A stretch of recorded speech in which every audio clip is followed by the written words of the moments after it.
Hi, everyone.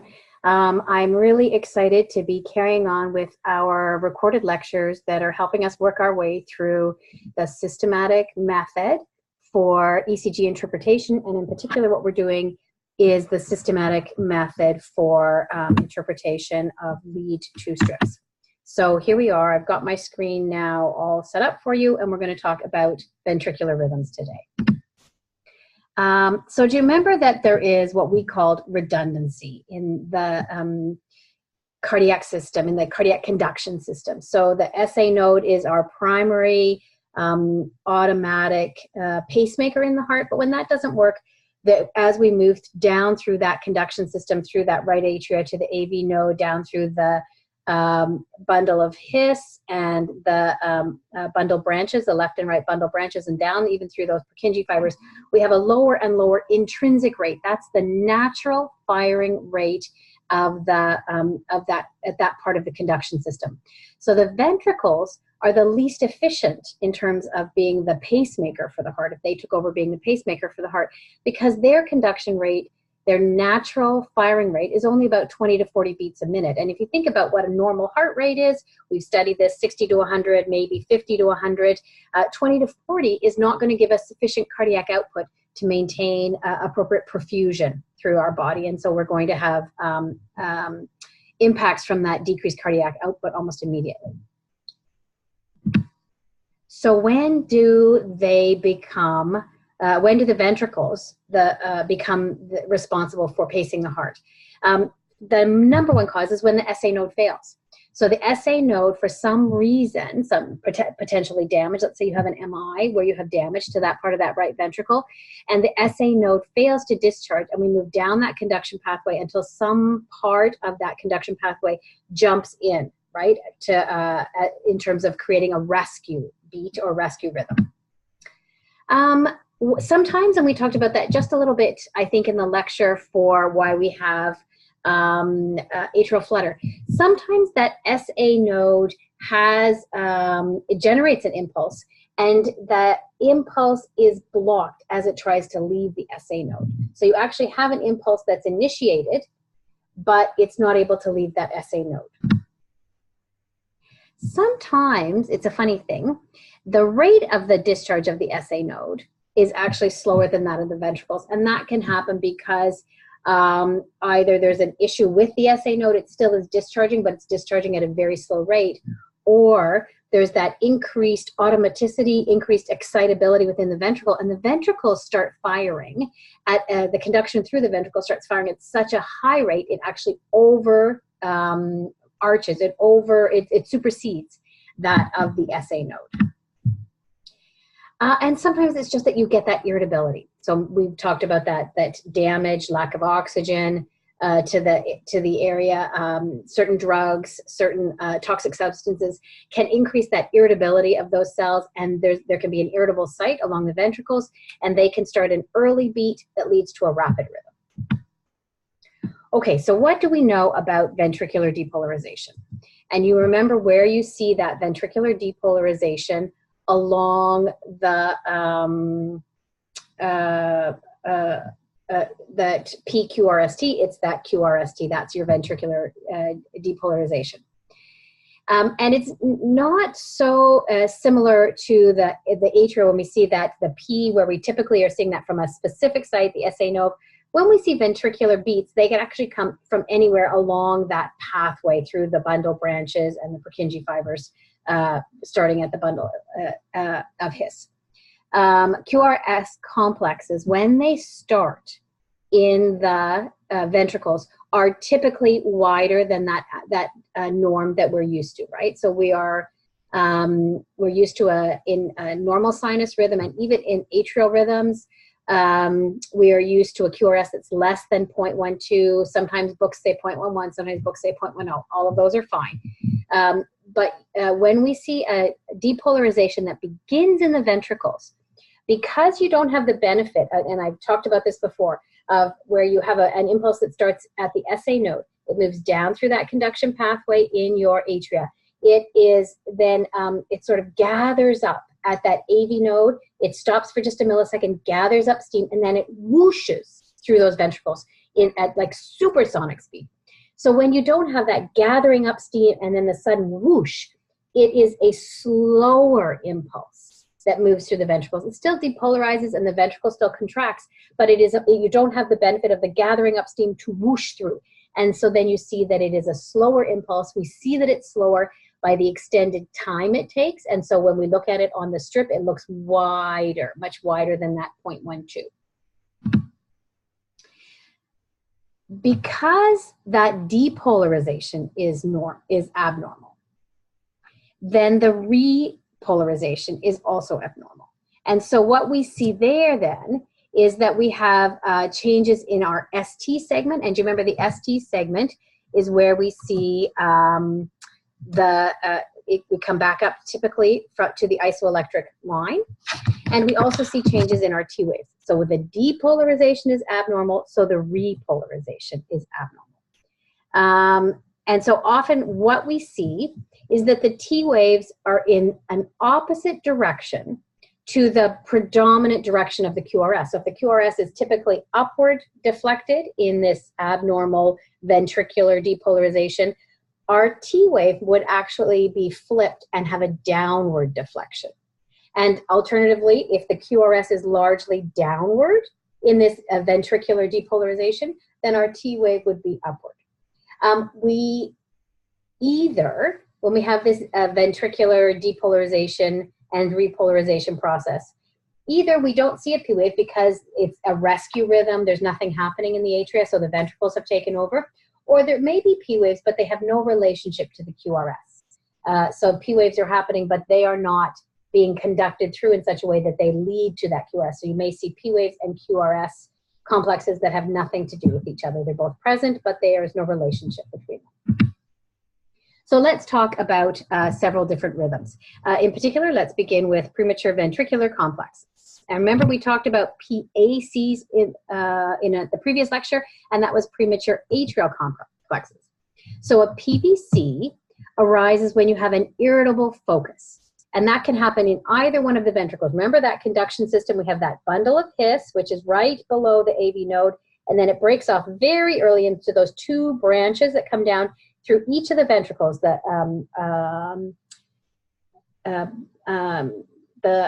left bundle branch, and the right bundle branch. And then they go all the way around the ventricle through those bundle branches and into the Purkinje fibers, which are those like hair-like extensions. So what happens with a PVC? PVCs happen because we have that enhanced automaticity, so that increased excitability, and they're usually a premature beat. And that makes sense because they're called premature ventricular complexes. So what does it mean when it's a premature beat? It means it's coming in early. It's jumping in earlier than the next sinus beat that we would see. So we've got an underlying, typically normal sinus rhythm or some kind of sinus rhythm, and that premature ventricular complex means that a ventricular complex jumps in early. It's extra excitable and it jumps in early. The QRS of that premature ventricular complex is typically equal to or greater than that 0.12. We just talked about that. Typically, it's at least 0.12 or bigger than 0.12 because that's depolarizing through the ventricles, right? And the T wave, we just talked about this, it's usually deflected in the opposite direction of the majority of the QRS complex. Okay, so let's look at a strip here. What do we see?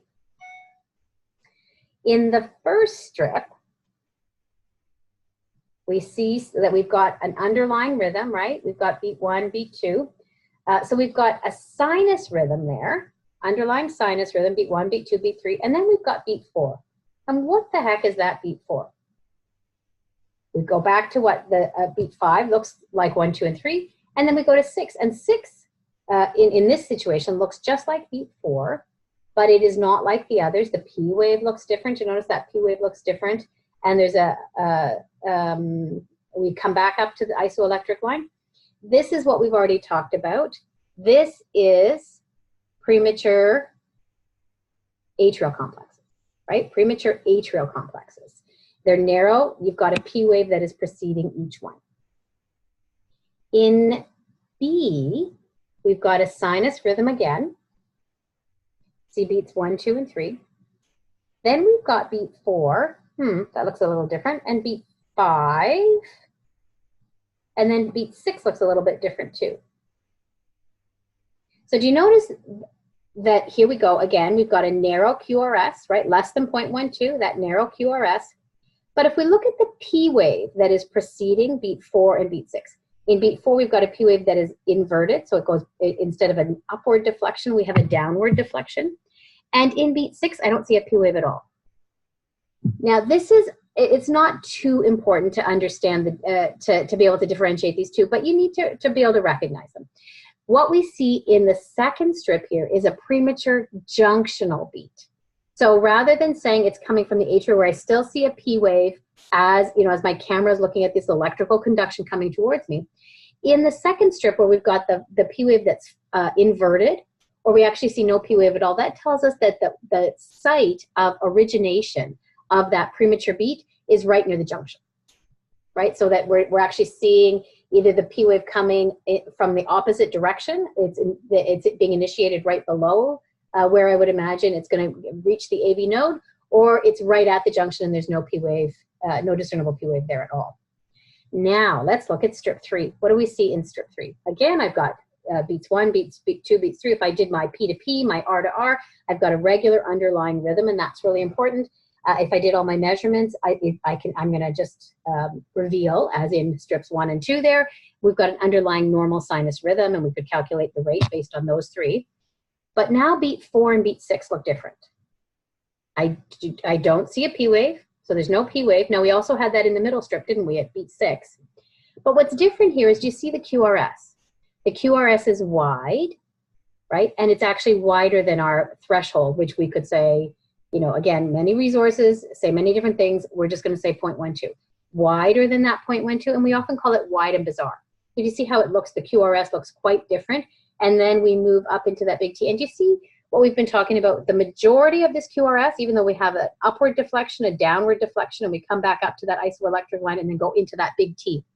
You see that the T is upwardly deflected because most of the QRS complex, the majority of it is downwardly deflected. So the T is most often in the opposite direction of that.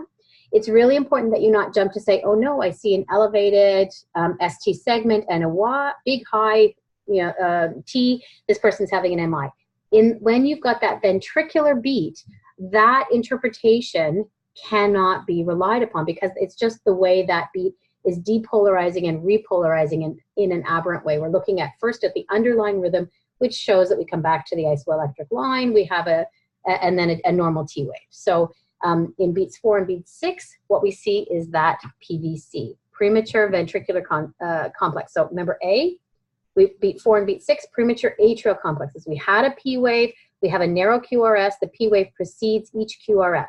We can have PACs coming from different sites. They don't always have to be the same. But in this situation, because they are identical in their morphology, how they look, we would say that we've got an excitable site that is continuing to jump in, and it's the same site. In strip 2, we've got beat, again, a normal sinus underlying rhythm. We've got beat 4 and beat 6, which are both, again, narrow complex, less than our 0.12. We've got, looks like a flipped or an inverted P wave right before complex 4. Before complex 6, I don't see a P wave at all. This is our premature junctional beats. So that's telling us where those beats are coming from, and they're coming right from the junction or right above the junction. And so that's right by the AV node. And then you've got strip 3 down here, and we've got beats, again, normal sinus rhythm is our underlying rhythm. Beats 4 and beat 6, they are identical. So we've got one excitable site. And we've got that wide and bizarre QRS, larger than 0.12 with the T wave, also showing that aberrant sort of exaggerated repolarization in the opposite direction to the majority of the direction of the QRS. And also in all of those cases, keeping in mind that these are premature beats, and you remember the premature beats is just as in the name, they are jumping in ahead of when you would see the next normal sinus beat, right?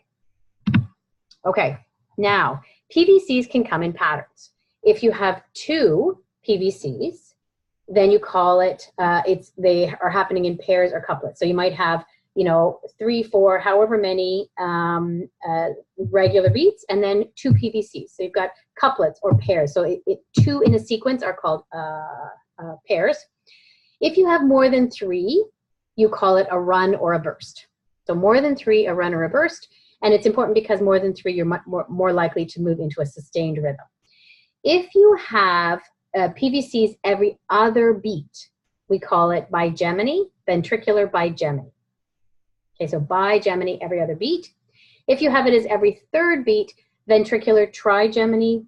I've never heard anybody use this in the real world, but if you had it every fourth beat, you'd call it ventricular quadrigeminy.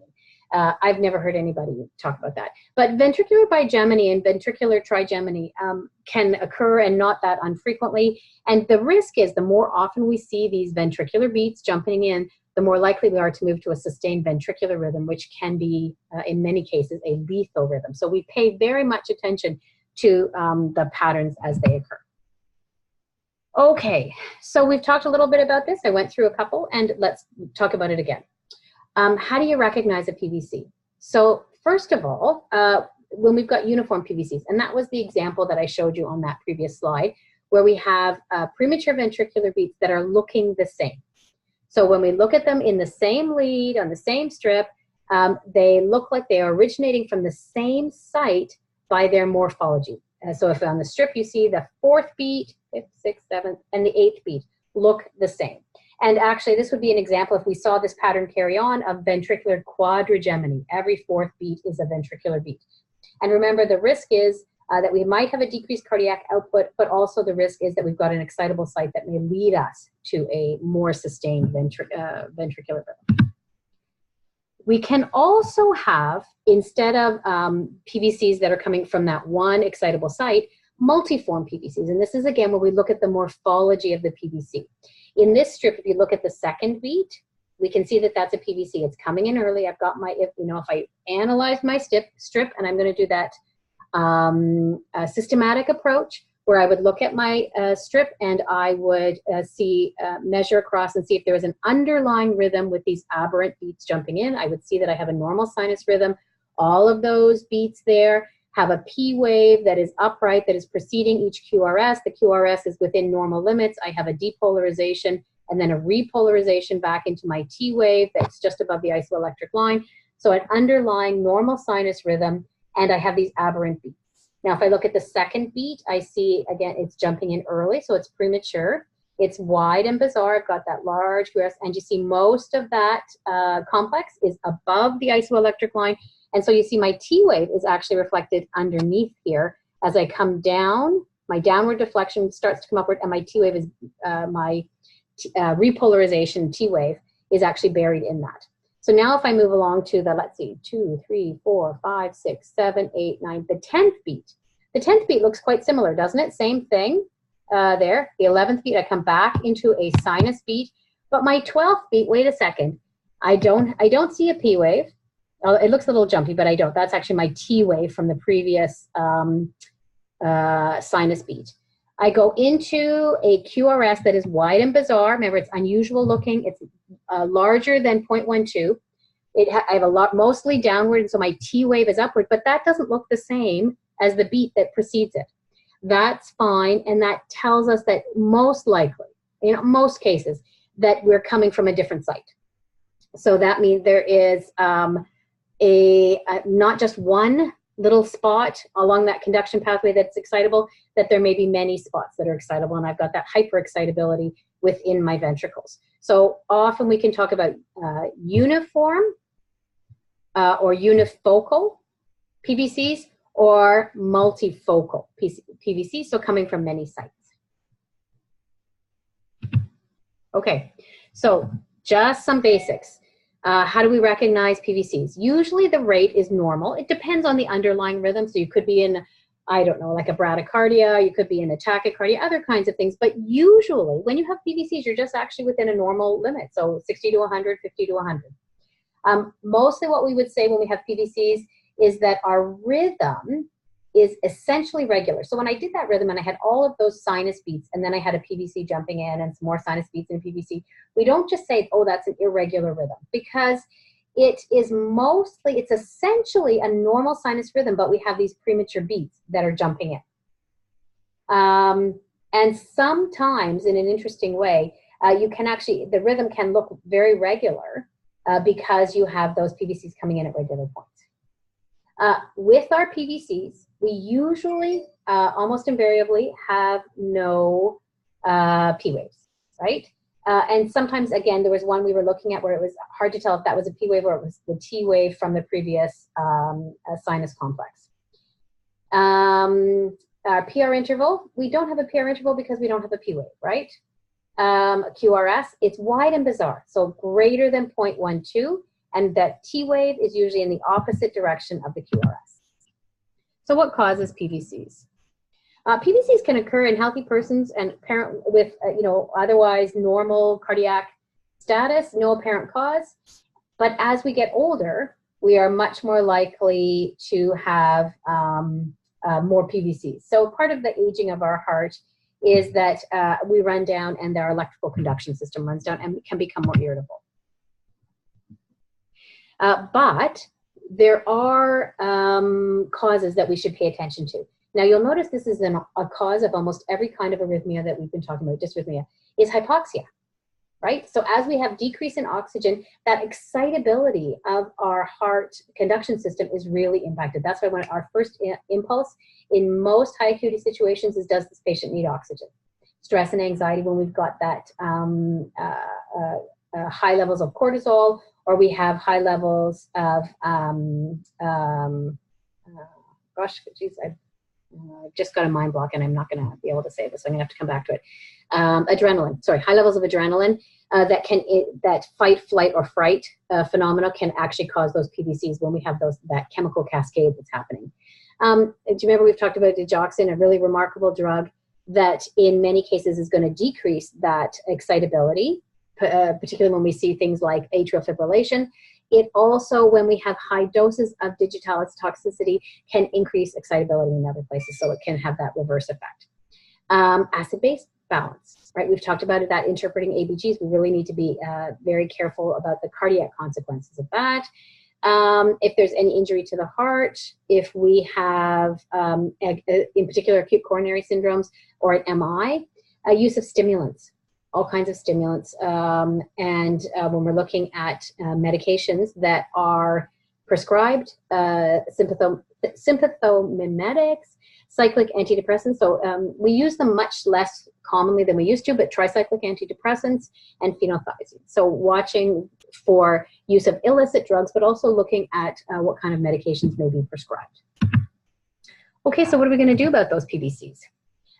It's interesting. Patients with PVCs may or may not know they're having them, and they may or may not, because that PVC is very ineffective in leading to contraction of the ventricles, they may or may not produce enough of an ejection, because again, they're jumping in early, so the ventricles have not been filled very much with blood.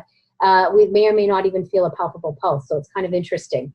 Patients may be completely asymptomatic. Sometimes patients complain of that racing heart, that feeling like you have those beats jumping out of your chest, or feeling skip beats. Sometimes patients actually feel it up in their necks, or some discomfort in their chest. So depending on what's going on, we treat or don't treat, just like in the PAC. So if they're frequent, or if there are signs of decreased cardiac output, that's when we maybe have some concern. So depending on the cause, the underlying cause, depending on how the patient is tolerating the PVCs and the clinical situation, so what else is going on, we may have to intervene with PVCs. So first of all, first step, first, last, and always is going to be oxygenation, right? Are we making sure that we're giving enough oxygen to the patient, because that's going to decrease the workload of the heart by making sure that we've actually increased oxygenation, and make sure that if there's an area of injury, we're trying to support that. We're going to make sure that we've provided pain relief if the patient is in any pain, and we're going to make sure that if there is congestive heart failure, another important cause of PVCs, or an electrolyte or acid-base imbalance that's leading to these PVCs, that we've corrected. So immediately we're going to do ABGs, and we're going to check electrolytes and see if there's something that we need to do about that. Okay, let's talk about pulseless electrical activity. Now, pulseless electrical activity is not a specific rhythm, so I'm not going to just show you this is how you would recognize it. Pulseless electrical activity is what we call a clinical situation. And so pulseless electrical activity is characterized by having an organized electrical activity. So we see something happening on the monitor. We see, a depolarization and repolarization, but the patient is apneic, they're not breathing, and they're pulseless. So pulseless electrical activity, I see a rhythm, and it can be any of the rhythms that we've studied, except for VTAC. We'll talk about that later. I see a rhythm on the monitor, but the patient is neither breathing nor has a pulse. We call that pulseless electrical activity. So what kinds of things can cause, and pulseless electrical activity, you might think, okay, I put the person on the monitor, phew, they've got a rhythm. This is not a good thing. I've got a rhythm, there's electrical activity, and the heart is not contracting. Now, sometimes you think the heart's not contracting, but it is, there's enough, but just not enough cardiac, there's some contraction, but not enough cardiac output. This is really difficult. This is an emergency, and we need to treat it like an emergency. So the kinds of things that can cause this PEA are, again, pulmonary embolism. We've talked about that for some other rhythms. Acid-base imbalance, in particular acidosis. A cardiac tamponade, so we have typically blood around in the sac around the heart, and the heart is not able to contract against that because of the pressure of all the fluid that's in the sac around that heart. Hypovolemia, so you've got somebody in hypovolemic shock, and we've actually got electrical activity, but there's not enough circulating fluid volume to actually have any kind of cardiac output, and then we actually find that the cardiac muscle is going to stop contracting. Hypothermia, this is one of the best treatable PEA circumstances. So in hypothermia, our body actually wants to go almost into a hibernation. So we may see that there is some rhythm, but not any cardiac output with it, no palpable pulse, and the patient is not breathing. Potassium is another really bad culprit. So either a high potassium or a low potassium, or in the face of an MI. Also in drug overdoses, and in particular, when we have incidental or accidental ingestion of too much of some of our cardiac drugs, calcium channel blockers, beta blockers, and that culprit digoxin. So what happens when we see PEA? PEA is life-threatening emergency. The patient is unresponsive, they're not breathing, and there's no pulse. The prognosis is critical. Really a dismal prognosis unless we can rapidly identify what's going on. Really important to keep this in mind, and you're going to know this, like I know you would think your way through this. It doesn't matter what's on the monitor. The monitor can show anything in the world, a perfect rhythm, but if there is no cardiac output, there is no pulse with this, we are doing CPR, right? Because if there is no pulse, then there is no good perfusion. So regardless of the electrical activity we see, we are concomitantly at the same time doing CPR. We're going to start oxygen, high flow oxygen. Because the person's not breathing, we're going to actually intubate that person. We're going to make sure we've got IV access. And we are going to aggressively try to determine what is the cause. Is this hypovolemia? Is this an MI? Is this acid-base imbalance with an acidosis? What is the person hypothermic? And do we need to warn them? What is the underlying cause? Because we need to immediately correct that underlying cause. We have no cardiac output. Aside from the compressions that we are providing through CPR, there is no blood circulation. And then we would follow ACLS guidelines for resuscitation. Okay, ventricular tachycardia. The excitement begins. So how do you recognize VT? VT exists when we have, remember, 3 or more of those PVCs, right? We saw PVCs already. One doesn't really bother us too much. We pay attention to it. We can have patterns of bigeminy, trigeminy. We can have uniform and multifocal PVCs. But when we have more than 3 PVCs in a row, then we call it VT. And they have to be at a rate of more than 100, so not just a slow escape rhythm. So we can have a non-sustained VT. So that's a short run, lasts less than 30 seconds. We have more than 3. We may have like 15 ventricular beats, and then you go back into another rhythm. Or if it lasts more than 30 seconds, we call that a sustained VTAC. So non-sustained, less than 30 seconds, sustained, more than 30 seconds. So how do you recognize VTAC? Let's look at this rhythm here. Gosh, they're hard to tell, right? So if you look at this rhythm here, this is sort of first beat, it's hard to tell. You're coming down from, I think, from a ventricular beat, but it starts just beyond that first more heavier line. You've got a P and then a QRS that is a downward deflection and back up, and then it's your T. Then you move into 1, 2, 3 PVCs. Then you have another, looks like a sinus beat. And then we have 1, 2, 3 PVCs. Then we have another sinus beat. Then we have 1, 2, 3, 4, 5, 6 PVCs. We go back into a sinus beat, and then we have more ventricular beats. So we've got non-sustained VT because we keep moving back and forth between the at least 3 PVCs and a sinus beat. But this is very, very, very worrisome. You are at risk of moving into a sustained VT. This is a very, very worrisome rhythm. And it would be interesting to know what the cardiac output was with that, what the blood pressure was with that, and how symptomatic a patient was. If you look at the next strip, this is the classic one that you see is that sustained VTAC, just that up, down, up, down, up, down, up, down, sustained ventricular tachycardia, lasting more than 30 seconds.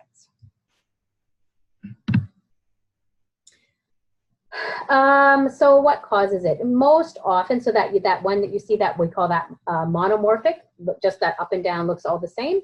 Most often associated with some underlying heart disease, and particularly when you've got an MI and you get that myocardial ischemia. And so it rarely happens in patients who don't have underlying heart disease. VTAC is a phenomena most associated with people with heart disease.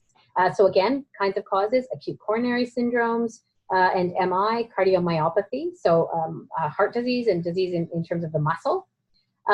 Those tricyclic antidepressants, remember we talked about it, that before, they affect your acid-base balance. If you take an overdose of those tricyclic antidepressants, that can lead to a widening of the QRS with that acidosis. Again, digitalis toxicity. If you have that heart disease, we talked about rheumatic fever previously for other rhythms, and that can cause vegetation to build up on your on the valves, and your valves can become very irritable. Cocaine is a terrible one for VTAC. It's just it's brutal in terms of the impact it has on your heart over the long term, but even very short term. You can, very first time you're using cocaine, you can put yourself into VTAC.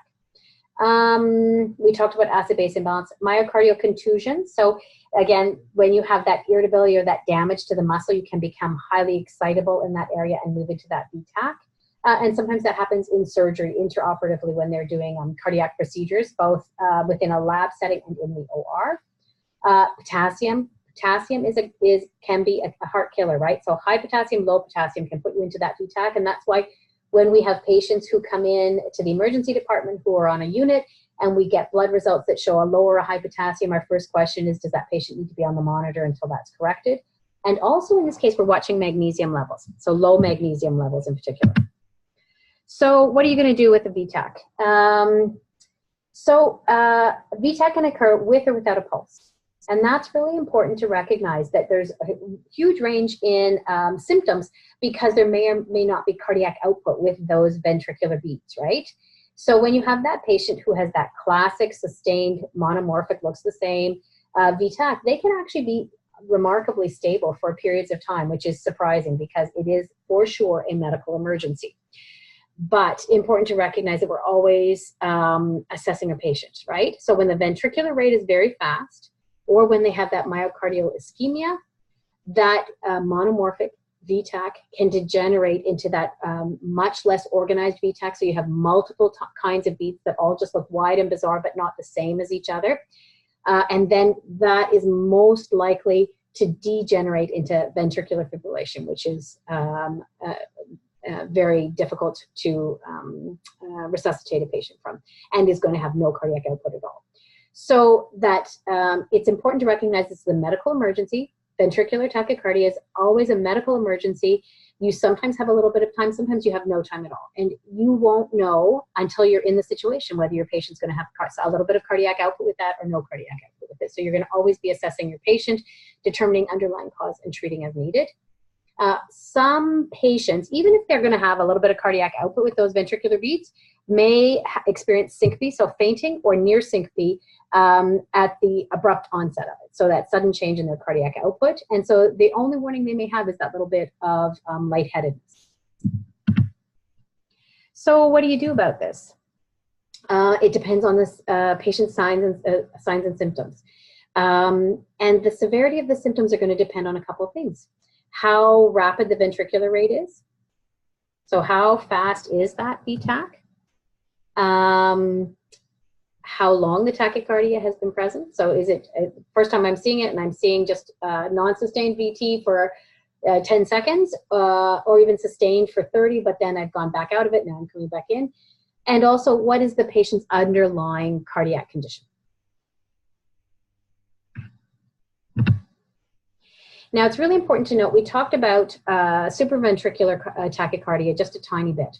Supraventricular tachycardia is a tachycardia that can sometimes look a little bit wide when you have a conduction delay. Remember I talked about sometimes there's a conduction delay through those branches. And it can be very difficult at times to determine whether I've got a supraventricular tachycardia, so it's above the ventricles, but I've got a very tachy rhythm that could be 150, 160, 180, 200, or do I have a ventricular tachycardia, because both can be wide when I've got that conduction delay. And that just the important thing to keep in mind is if you're not sure, is this supraventricular with a conduction delay through those bundle branches, or is this actual VTach? You treat it as VTach. You think about it as VTach. You call it VTach. You treat it as VTach unless you know, until it's proven otherwise. So just important to recognize that.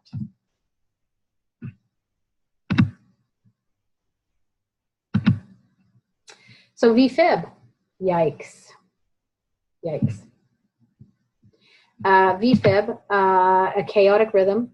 It begins in the ventricles, but it does not have enough, not even enough regular rhythm, regular conduction to have that organized depolarization of those ventricles happening. So very much parallel to when we talked about atrial fibrillation. In ventricular fibrillation, what you have is the ventricles now fibrillating.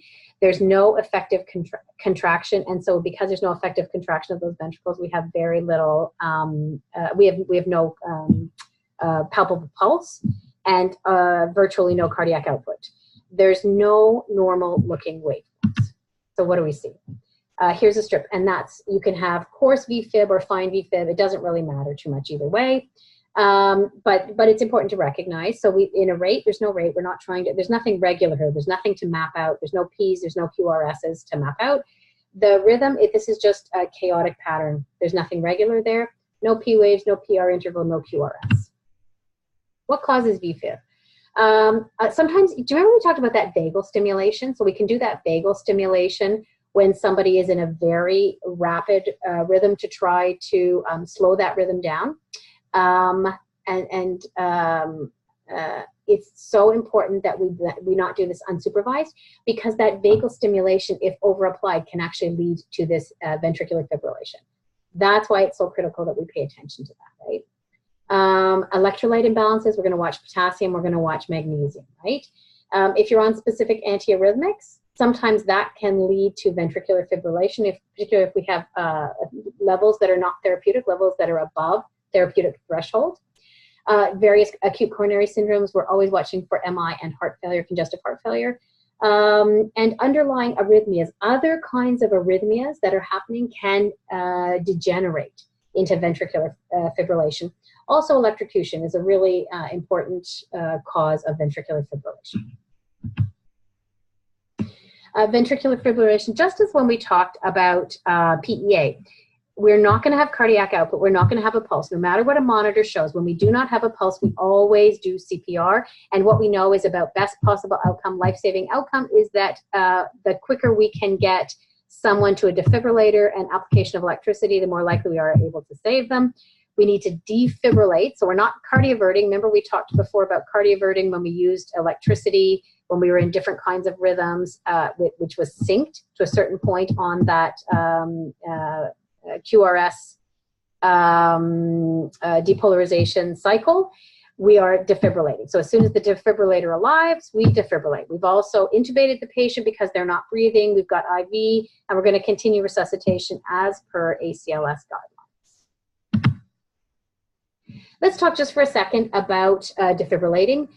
In order to, what we do with defibrillation, we actually apply that electrical impulse and we produce a momentary asystole. We actually stop that conduction for a moment, and we're hoping that as we stop that, it gives an opportunity for the normal pacemakers, whether it's the SA node or somewhere up, to enter again. In that pause, when there's not so much chatter, electrical chatter all through the system, hopefully a higher up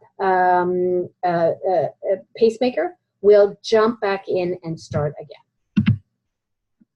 When do we defibrillate? We defibrillate when we have pulseless VTach, right? So we've got, and it's really important that we differentiate. When we've got ventricular tachycardia, do we have a pulse or do we have no pulse? If in pulseless VTach, we defibrillate, and in ventricular fibrillation, we defibrillate. So it's not synced to anything. We apply electricity and try to stop that, whatever rhythm that is, and create that brief asystole, hoping that something else will jump in. Asystole. How do you recognize that? We've got the total absence of all ventricular electrical activity. So there's no rhythm there. There's nothing going on. Sometimes we see a little bit of P-wave stuff. We still would call that asystole. Sometimes you might differentiate and say there's P-wave asystole because I'm seeing a little bit of P-wave depolarization, but the P-wave does nothing if it's not conducted through to a QRS in the absence of any kind of ventricular conduction, and that leads to ventricular contraction. It's meaningless. So how would we recognize it? There's no rate. Sometimes there may be a little bit of P-wave asystole, but it's kind of inconsequential. There's no ventricular rhythm. There's no PR interval. There's no QRS. Usually the causes are the same as that PEA that we talked about. And do you remember pulseless electrical activity? There are many causes. We talked about that already.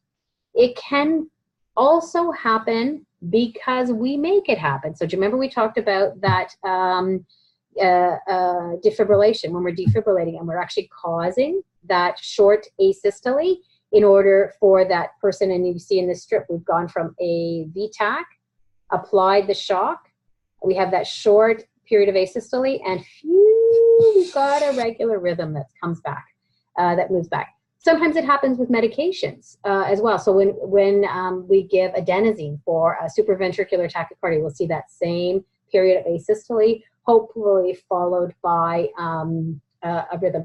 Even when we do a synchronized cardioversion, the same phenomenon is going to happen. We're going to have that short period of asystole followed by, hopefully, return of a normal rhythm. So what do you do for asystole? Gosh, I don't know why I did this so that I have all these little bullets here. We're going to make sure, so we're not going to trust asystole by the monitor. The monitor may be off, the leads may be off, a whole bunch of things may be happening. I'm going to confirm that there is no pulse, always treating the patient, not what I see on the monitor. I'm immediately going to do CPR anytime I don't have any cardiac output. Anytime I don't have a palpable pulse, I'm going to begin CPR. I'm going to confirm the rhythm in 2 leads. That means I'm going to switch from lead 2 to another lead. It could be that I don't have enough amplitude in one lead and I just need to change it to another lead to make sure. I'm going to make sure, because the patient is not breathing, that we're going to intubate, we're going to have access, and we're going to IV access. We're going to try to figure out what's causing this. Now, sometimes with asystole, if we think that there is an opportunity for to initiate electrical activity, we may put an external pacemaker on the person, or we may insert transcutaneous pacing through a central line to see if that's possible. We're going to follow our current resuscitation guidelines, so ACLS guidelines. And that is the story for today. It's pretty exciting, isn't it? Hard to imagine that we as nurses are in the position to be able to recognize all these different rhythms and to respond to them. So that's it for this one, and I am looking forward to carrying on the discussion with you.